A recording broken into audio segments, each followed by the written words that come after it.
Another widespread myth is that the Americans established their prosperity by fleecing the resources of less developed countries and exploiting their peoples.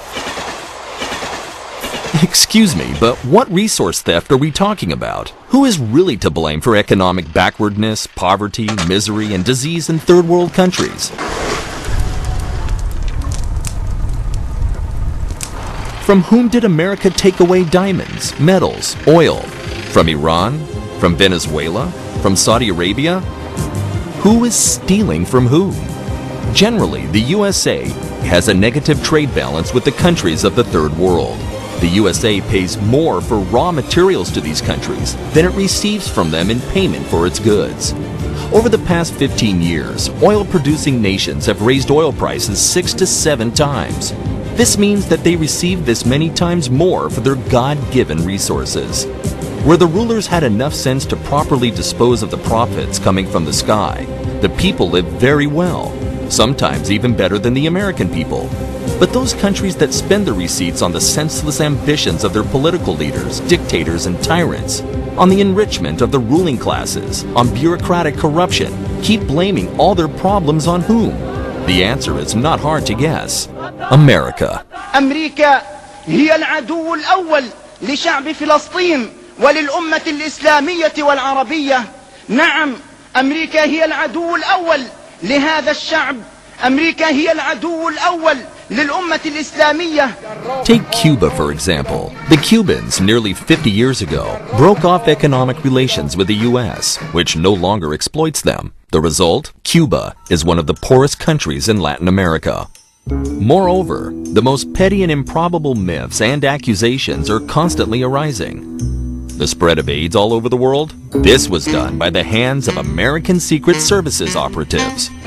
CIA agents are everywhere, undermining all progressive regimes and setting up constant provocations. For this purpose, they insidiously make use of charitable and humanitarian foundations. American culture corrupts other nations, dictates alien values. Scientific cooperation is only a way of organizing a brain drain to America or of collecting intelligence data. In general, any act by the United States in the international arena necessarily gives rise to more and more accusations. All these myths and accusations are easy to disprove, but people believe in them. Millions of people, because they want to believe them. The true reasons for this lie deep in the unconscious and are founded on hidden human complexes. First among them is the ordinary human feeling of envy. Always and everywhere, the poor have envied the rich. The sick have envied the healthy. Plain people have envied beautiful people. Failures have envied the fortunate. And this goes not only for individual qualities, but also for social groups and whole nations. America is a flourishing country. Americans live well. They enjoy their lives. While we are poor and we fight over a piece of bread, we have a mass of injustices. Who is guilty for that? The United States of America. Whether America is really guilty or not no longer matters much. The important thing is that we have found the source of evil. It is them. They are guilty of everything. Another complex is connected with resistance to change, with conservatism of consciousness. The speed with which America moves along the path of world progress, with other Western countries following right behind, is incompatible with the slow steps of backward and poor countries, which are left on the sidelines of progress. Those who are hopelessly left behind, who find themselves in a historical dead end, seek a way out from that position and find the easiest way out. We have no chance to become leaders without accepting the basic values of world civilization? The idea of salvation is this: reverse course, diametrically change global goals. We are the salt of the earth. Up with medievalism, down with soulless technological civilization, up with originality, right religion, and age-old traditions. لا رب العالمين برفع راسي وإلي الفخر والاعتزاز It is amazing to contemplate, but many Europeans, and above all, members of the European intellectual elite, such as journalists, artists, and politicians, are in the same camp. They have their own complexes, which are difficult to understand and explain in the same manner. For many centuries, Europe was the cradle of Western civilization, a recognized leader in science, art, politics. European thinkers created contemporary humanist ideology based on human rights. And suddenly, leadership swam away across the ocean. Naturally, there were offended feelings, jealousy, a desire to unseat the usurper. Just recently, European countries possessed enormous empires, and their power determined the political map of the world. Until now, the populations of these countries, especially the elites, suffer from imaginary pains over their lost empires. This is true especially with regard to Russia.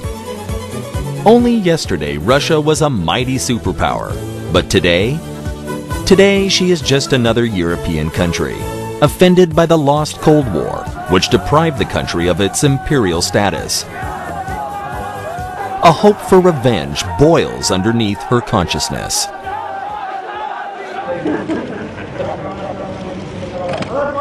These complexes motivate the actions of a majority of European journalists and politicians who exploit any opportunity to slander America. Violence and human rights violations in many countries of Asia, Africa, and Latin America do not call forth even a fraction of the indignation that European society expresses in relation to the violations of the rights of prisoners. Extremely dangerous terrorist killers in Guantanamo, who do not always receive their coffees on time.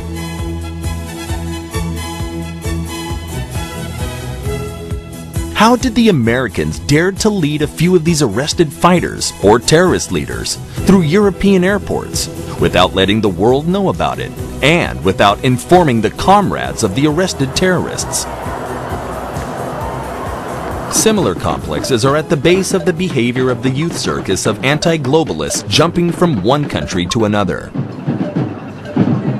They are fighting against American imperialism by recklessly crushing cars, smashing shop windows, and maiming policemen who are not guilty of anything.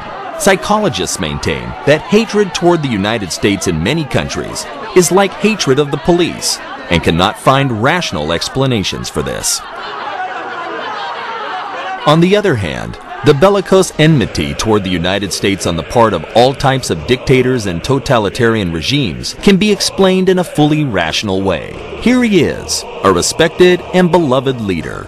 He is almost a god, an idol at any rate. They sing hymns to him, they glorify him, they bow down to him. He is a demigod. One has to hate the enemy and be prepared for war with him. By the way, military preparations are an excellent means for even deeper control of one's people. In some countries, preparation for war with America becomes the meaning of and most fundamental goal justifying the government's existence. All to war against the hated enemy, and the enemy becomes even more hated, simply satanic. En este mismo lugar huele a azufre todavía esta mesa donde me ha tocado hablar. Warmed by this type of angry propaganda, millions of people would like to throw themselves into war with the hated enemy tomorrow. Already, thousands of fanatics are prepared to blow themselves up. Already, crowds are chanting, "Death to America!" Just imagine that the furious hatred of millions acquires such force that it calls forth a worldwide cataclysm that throws the USA off the globe into another galaxy. Hooray! It happened! The great anti-American dream came true. The world has parted with the source of evil. The path to universal happiness is open.